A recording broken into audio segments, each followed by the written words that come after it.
welcome to Washington Central. I am Saurabh Shukla. I have a special guest today, General Mark Weatherington. Mark is an accomplished air warrior. He was uh, the head of the 8th Air Force and also is somebody who has been in different theaters of war and also knows a lot about the famous B-2 bombers that has been in the news following Operation Midnight Hammer. You saw the prowess of the Air Force that is dominating the air wars now, whether it was Midnight Hammer or the recent Operation Sindoor between India and Pakistan.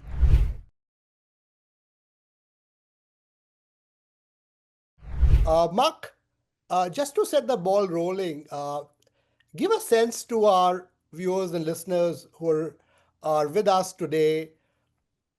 What is the B-2 bomber? What is so special about this bomber that the world was talking about? Sure. Thanks for having me, and very happy to talk about that incredible machine and the men and women who fly it. You know, the B-2, although built 30 plus years ago, is a remarkable achievement. It's very technologically advanced, and its major characteristic is its stealthiness, its ability to get places where it can't be easily seen or detected, and it's harder to engage. And so it can get deep into a nation, deep into an adversary's airspace to conduct its attack.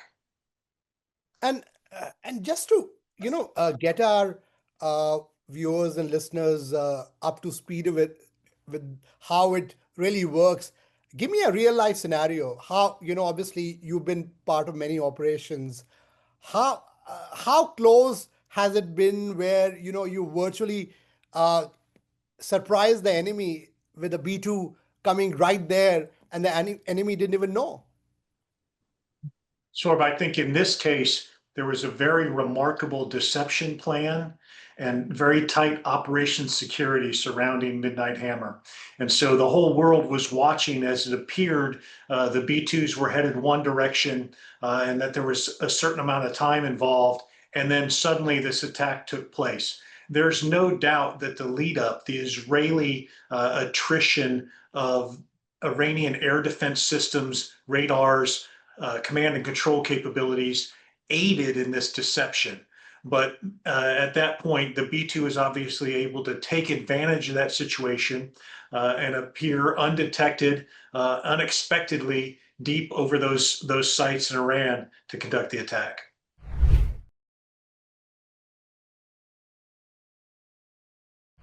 And obviously it's a long range bomber.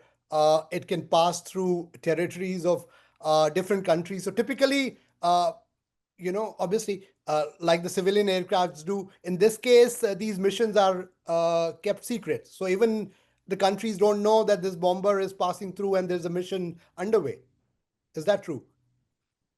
So, look at the scope of Midnight Hammer, 125 aircraft, 7 B-2s, but a lot of aircraft supporting that, tankers, fighter aircraft, command and control elements, electronic attack and electronic warfare supporting capabilities. And those are not all stealthy aircraft, right? They're coming from closer locations to the region. And so orchestrating that in a way where an adversary doesn't anticipate that attack is still incredibly challenging.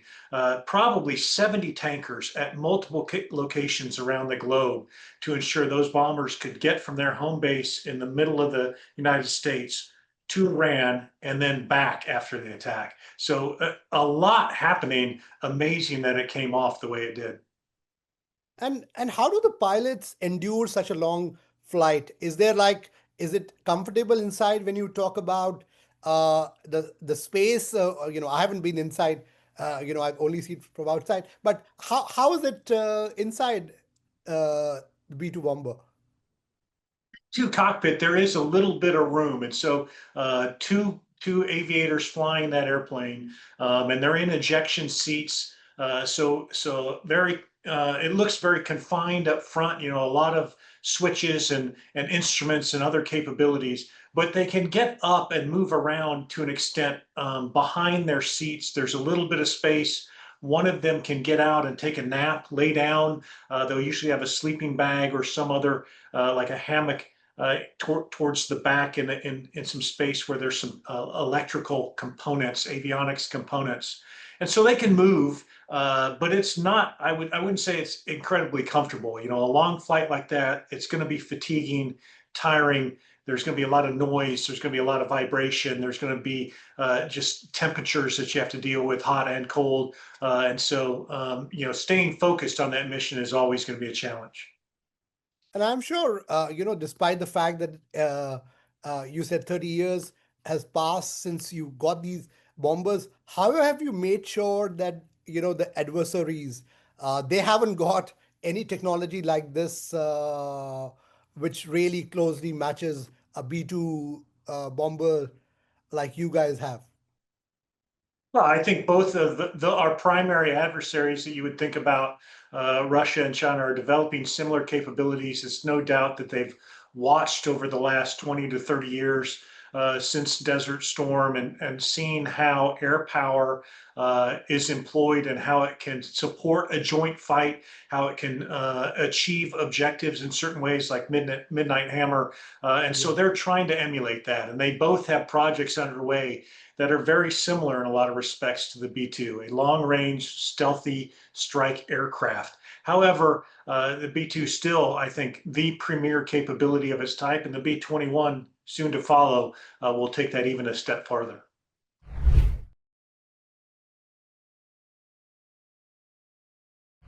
How do you see the future of air warfare evolving from here on in the age of AI? Do you see a B-21 like a pilotless, like a aircraft where you'll not have, where your air warriors will not be sitting inside the cockpit anymore?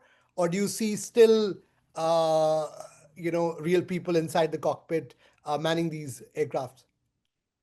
I think we'll have a mix. I think we'll increasingly see unmanned platforms that are providing high-end warfighting capabilities. We'll increasingly see AI and machine, intelligent machines supplementing decision making when it comes to gathering the intelligence from sensors, making sense of it, providing those inputs, maybe helping to orchestrate or provide a range of options for decision makers.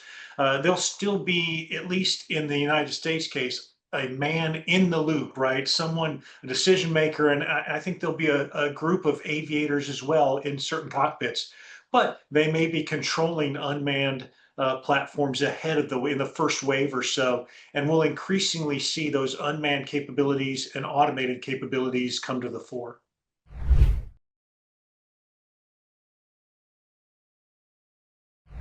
Let's talk about the destructive power of this amazing B-2 bomber. In terms of the capability, what is just for an analogy's sake, or what is the kind of damage this aircraft can do to a enemy installation or a location? Tell us in terms of say a building or the entire area, how much of a damage capability this aircraft has.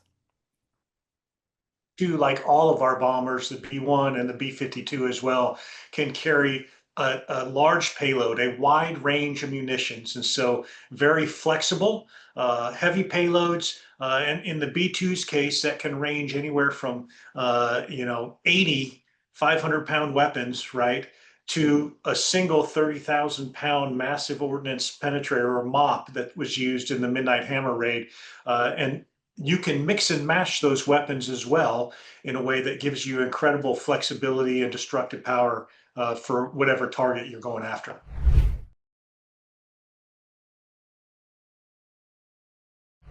Mark, let's switch focus to your own journey. What has been the most challenging? You've served in several big assignments. What was the most challenging one that you faced, where you felt that it was a quick decision making that was required? It was like uh, you know something which would have impacted the lives of many of your men and also a larger geopolitical situation. Well, I think certainly growing up as a bomber pilot, I flew the B-1 primarily early in my career 4-person crew. You're all often flying in formations with multiple aircraft. And so deciding how to prosecute a target, decisions that you make in a tactical fight like that can certainly impact those folks as well as other aircraft, other people in that strike package, and affect the ongoing operation. But I think later in my career, it was more about leadership and leading teams of teams. And I think one of the biggest challenges I had was when I was asked to start leading in cyberspace operations, both at the Joint Staff and at NORAD Northcom, and understanding that part of the battle, that fight in cyberspace. And how we need to protect our critical warfighting networks and mission systems, and how we need to work in cyberspace to engage the enemy as well. It's a fascinating area, one that's growing in importance, as we all know.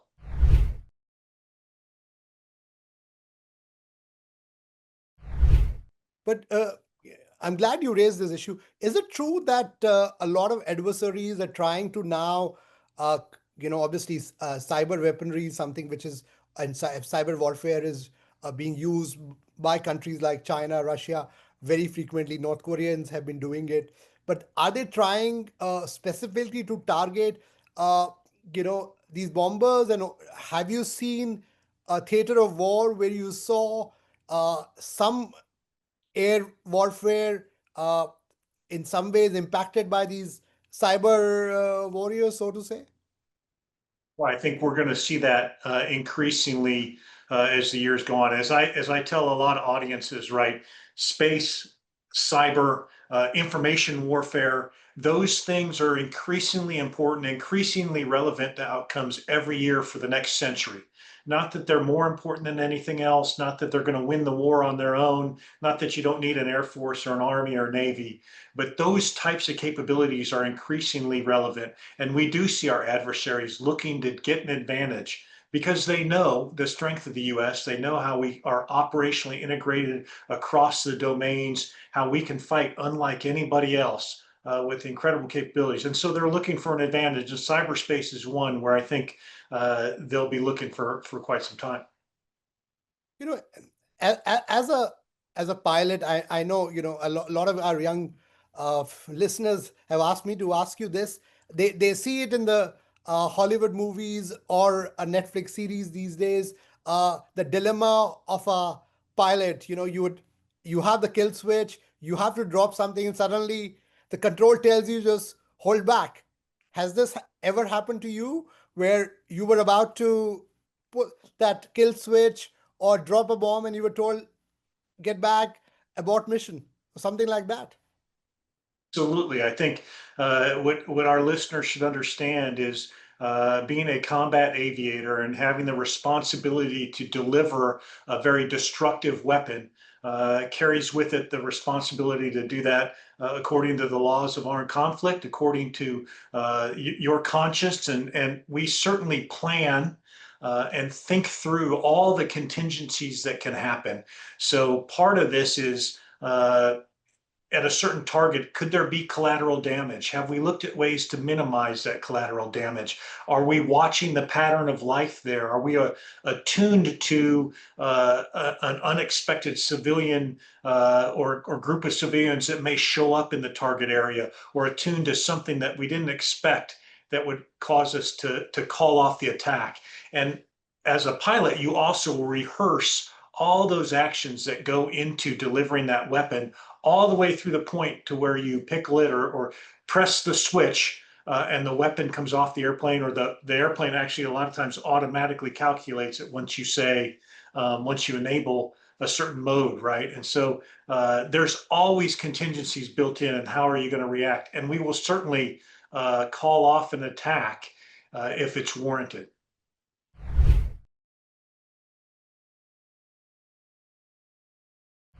Uh, Shifting focus to the recent conflict between India and Pakistan, India launched Operation Sindoor, and uh, I always, believe uh, the defense leaders more. And India's air chief came out recently and disclosed that they actually destroyed five Pakistani aircraft. These were the Chinese bombers, and I believe a F-16 was also there.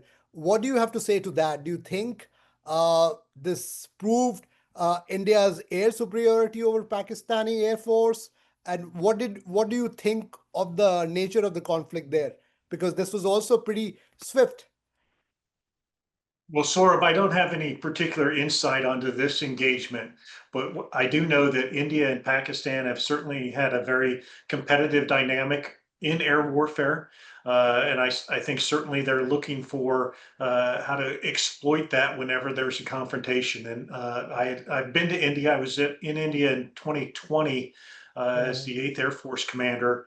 And, I think both of those nations have very capable militaries. Had a chance to work with and talk to the Indian Air Force and know they're very professional and skilled and have some very unique capabilities as well. And so I think we see this as well. If you look at Israel and the ongoing effort with Iran, how Israel has used air superiority to enable it to attack and diminish some Iranian capabilities. Look at what else is happening in that region. Certainly look at Russia, Ukraine right now.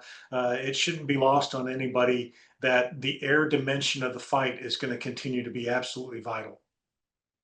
and I ask you again, where do you see uh, 10 years from now uh, the Air Force leading the future of warfare in some ways? Uh, you spoke about space, you spoke about cyber. How do these integrate into a strategy which any nation, especially a nation like the US, which dominates military power, would adopt to lead the modern warfare? Well, I think there's a lot of changes that we're trying to anticipate, and we have like everyone, there's a historically poor record of really anticipating that next fight or that character of war, how that's going to change going forward. And so we're looking for what advantages might be out there. Certainly, space is a growing area when it comes to sensors, communications, understanding the battlefield, getting above the things that might obscure that fight and getting a bigger picture. And so space is going to be absolutely vital, but it can also be very fragile in a way, right? And those assets that we have on orbit, very expensive, very few in number in some cases. So we're looking at commercial providers that may be able to proliferate capabilities, right? And so I think all of that right now, there's so much going on in space, in AI, in sensing and understanding the battle space. The huge challenge in being able to hide or being able to, like we saw in Midnight Hammer, deceive an adversary, because there's going to be so much better awareness and coverage of the globe and of certain areas. It's going to be an immense challenge going forward. Uh, Another question that a lot of people have is that have you had a recent conflict where you have seen credible reports or you've come across something when you were serving in the Air Force of somebody trying or an adversary trying to jam a control of an aircraft while in a combat situation? Well, certainly we've seen a lot of those types of activities, particularly in the CENTCOM area of responsibility when it comes to our drone operations. And so, Mhm. unmanned aerial systems, MQ-9s, that people often think about that an adversary looks to how can it prevent it from accomplishing its mission. It may be jamming that link and forcing it to be unable to complete its task. And you see that in Russia, Ukraine right now. You see how it's evolved from a very uh, the traditional ways that they would control a drone to now fiber optic cables and untethered types of things that are using automation and machine learning and AI to get to the target and do its mission without those types of links that can be exploited. So I think it's a huge part of warfare and will continue to be so.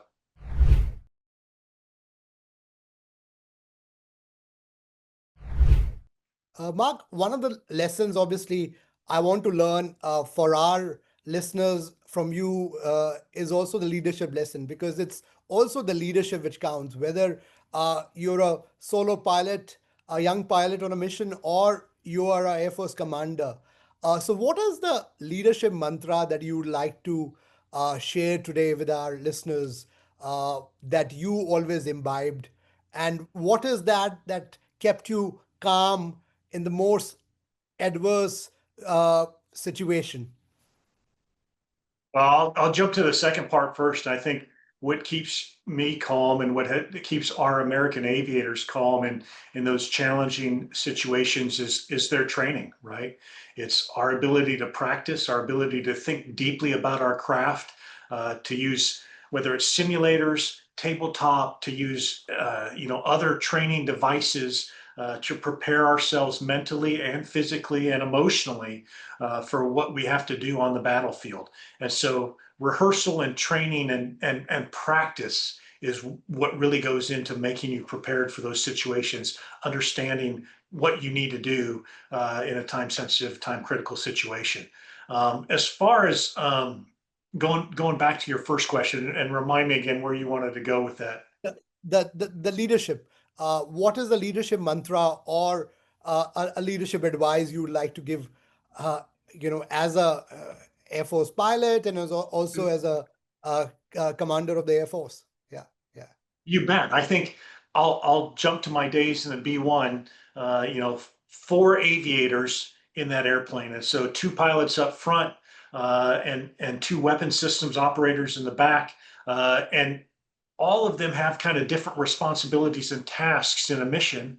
All of them see things from a different perspective, and so while you had an aircraft commander and someone who is ultimately responsible for making the decision, it's taking those inputs, taking those perspectives, trying to understand the different pieces of the puzzle that everyone has and putting that together in a way that makes it incredibly powerful. And I think that transfers all the way up to leading as a 3-star in our Air Force. Um, it's not about you always having the answer. It's understanding that there's probably more than one answer, understanding that there's different perspectives, and understanding that your team might be closer to where the action is or closer to the true understanding of the challenge. And so it's how do you work with people very different people who some may be out front and always with an opinion, and some may be a little quieter or not as willing to share their thoughts. How do you bring all those people together with their different experiences and different perspectives so that you can fully understand a challenge and get to a better answer together? That's the real challenge of leadership.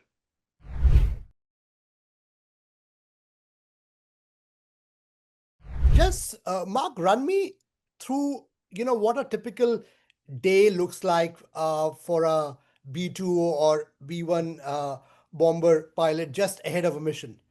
How did you prepare? How much time was required? And just ahead when you had to report, to take charge of your aircraft. Yeah, so let's talk about Midnight Hammer in particular, right? So the crews that are gonna that flew that mission were identified ahead of time. They Mhm. likely rehearsed it in the simulator multiple times, and so they went in to a ground simulator, that acts and performs like the airplane, all the switches, everything they're going to see, and they rehearse, they flip switches, they practice their takeoff, they practice the weapons delivery, and the critical phases of that flight. Okay, and they probably did several rehearsals along the way. They did several hours and hours of study, looking at the mission materials, understanding the route and the different crunch points along the way, and making sure they were mentally prepared for the hurdles they were going to face. And then they were probably given some time to rest, relax, build up their energy, build up their strength. Okay, and we had other folks in the squadron that were prepping the airplanes, making sure everything's ready, making sure the final materials are good to go. And then they're going to show up before that mission, and there'll be a crew that goes out and pre-flights the airplane, makes sure it's ready to go, starts the engines up, get all the systems operating, make sure things are good to go. That's after the plane's been prepared from a low observability maintenance perspective, had the weapons loaded, had all the fuel. So everything's been prepared for them. And that crew is now going to show up in their squadron, get all their life support equipment and their gear, get what they need, bring the food that they're going to eat along the way, and everything. And they're going to go out to the airplane. They're going to take that airplane over from the crew that's running the engines, and they're going to get strapped in, and they're going to check one more last check of all the systems, and then it's time to go. They're going to taxi out and launch as planned.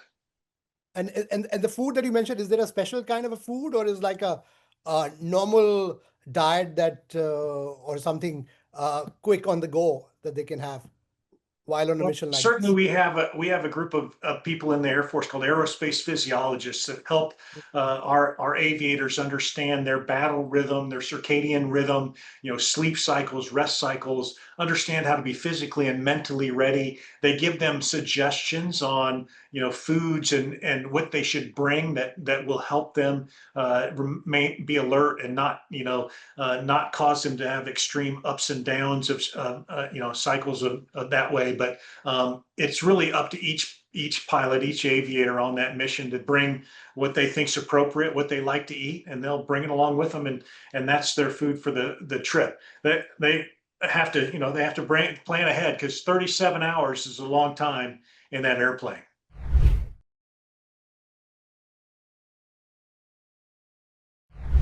How close is their training regime to what we saw, say, in a movie like Top Gun?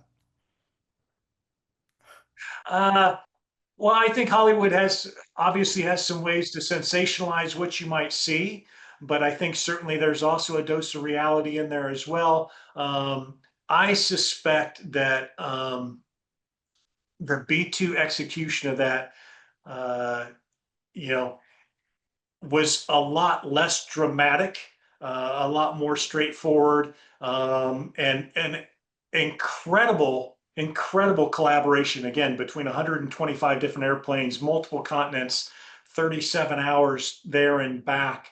There's a lot going on, but not as dramatic and pretty vanilla, I think, compared to what we saw in the movie. Uh, Mark, it has been an honor and pleasure to talk to you. Thank you for your service. And I'm sure our listeners have got a great deal of clarity on all the questions they had on this remarkable B 2 bomber and this mission, which I think was one of the greatest. What do you say to that? One last point from you. Do you think this is one of the biggest or the greatest missions undertaken by the US Air Force? Well, I think there's a lot of remarkable things that the U.S. Air Force has done over time.